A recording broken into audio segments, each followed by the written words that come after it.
আজকে ভোর 4:30টায় উঠে বাসি কাজকর্ম সব কিছুই করা হয়ে গেছে আমার এদিকে। আর 5:30টার মধ্যেই কিন্তু চান হয়ে গেছে। আজকে তো সোমবার, যাবো জল ঢালতে বাবার মাথায়, তার জন্য চান করে কমপ্লিট।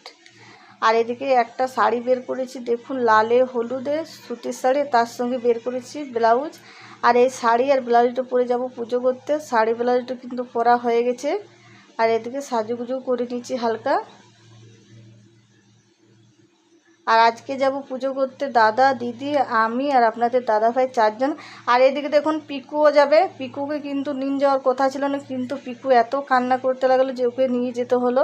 আর কান্না করলে তো ভালো লাগে না ছোটো বাচ্চা। আর এদিকে যাব কিন্তু আমরা নদী, পাশের গ্রামে কিন্তু শিব মন্দির আছে, সেখানে জল ঢালতে যাব। আমাদের গ্রামে কিন্তু কোনো শিব মন্দির নেই, পাশের গ্রামে আছে। আর এখানে রাস্তার মাঝখানে দাঁড়িয়ে বেলপাতা পেড়ে নিচ্ছে। আর এবারে কিন্তু নদী পৌঁছে গেছি। নদী কিন্তু একটু দূরেই আছে, অনেকে চলে চলে জল আনতে যায়, আমরা কিন্তু বাইকে গেছি। আর ওখানে দেখুন নদীর মধ্যে অনেক লোক কিন্তু চান করছে। আর অনেকে চান করে যে আমরা কিন্তু বাড়ি থেকে চান করে গেছি। আর এবারে চলে এসেছি নদীর ঘাটে, দেখুন জল নিতে। আর ভোরে বৃষ্টি হয়েছিল হালকা, তার জন্য অনেক কিন্তু স্লিপ হয়ে গেছে, তাই আস্তে আস্তে নামতে হচ্ছে। আর এদিকে নদী পৌঁছতে পৌঁছতে 6টা বেজে গেছে বন্ধুরা, আর খুবই রোদ উঠে গেছে।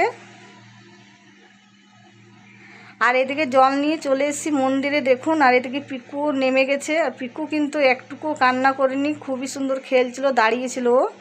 আর এবারে কিন্তু বাবার মাথায় জল ঢেলে নেবো আমরা।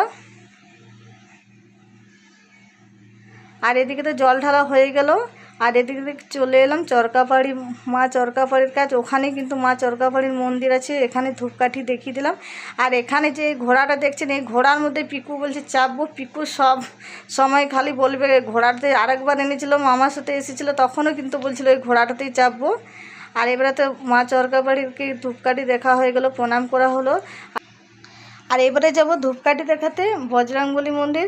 আর মা চরকাপাড়ি, বজরংবলী, শিব মন্দির, এগুলো কিন্তু সামনেই আছে, সব একসাথে 3টে মন্দির আছে সামনে আশাপাশি। আর এবারে তো বজরংবলীর থানে প্রণাম করে চলে এসেছি আমরা আরেকটা শিব মন্দিরে।